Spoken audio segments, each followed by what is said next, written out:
সফলতার কোনো শর্টকাট হয় না, হয় অনেক কাঠখড় পুড়িয়ে জীবন যুদ্ধের প্রতিটি অধ্যায়ে নিজেকে প্রমাণ করে করে একটু একটু করে আপনি সফল হবেন, একটু একটু করে আগাবেন। ইটস এ জার্নি, এটা কোনো ডেস্টিনেশন নয়। এবং সফল হওয়ার পথ পরিক্রমায় কোনো লিফট নেই, সিঁড়ি বেয়ে উপরে উঠতে হয়। কি বেয়ে? কিন্তু আমরা সফল হতে চাই কিভাবে? ডাইরেক্ট 100 তলায় তো আমি সফল, উপরে সবার উপরে আমি, এইভাবে চাই সফলতাটা। সবার উপরে উঠে যাব, গোল্ড মেডেল গলায় পরাই দিবে, আমরা সাকসেসফুল না। সফলতার রাস্তায় কোনো লিফট থাকে না, কি দিয়ে উঠতে হয়? সিঁড়ি বেয়ে ঘাম ঝরিয়ে উঠতে হয়। দেখেন, শুধু আলোর মুখ দেখার জন্য মায়ের পেটে আমাদের কত সময় লাগছে বলেন তো? জাস্ট একটু লাইট, হ্যাঁ, 9 মাস 10 মাস সময় লাগছে শুধু একটু আলো দেখবো আমরা। একটু আলোর মুখ দেখার জন্য আমার লাগছে 9 মাস।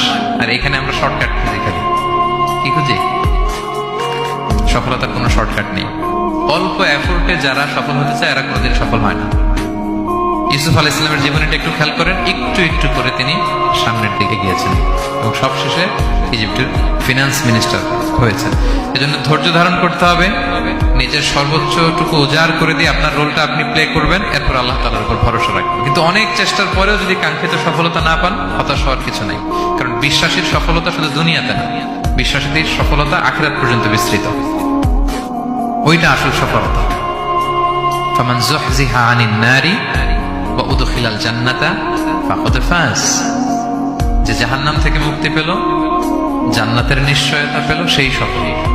আমরা যেন সেই সফলতার জন্য অপেক্ষা করি, আমরা যেন দুনিয়া আখিরাত উভয় জাহানে সফল হতে পারি। আল্লাহ তাআলা আমাদের সবাইকে কথাগুলো বোঝার ও আমল করার তৌফিক দান করুন। হাযা মা ইনদি ওয়াল ইলমু ইনদাল্লাহ আলাইহি তাওয়াক্কালতু ওয়া ইলাইহি উনীব। ওয়াসসালামু আলাইকুম ওয়া রাহমাতুল্লাহি তাআলা।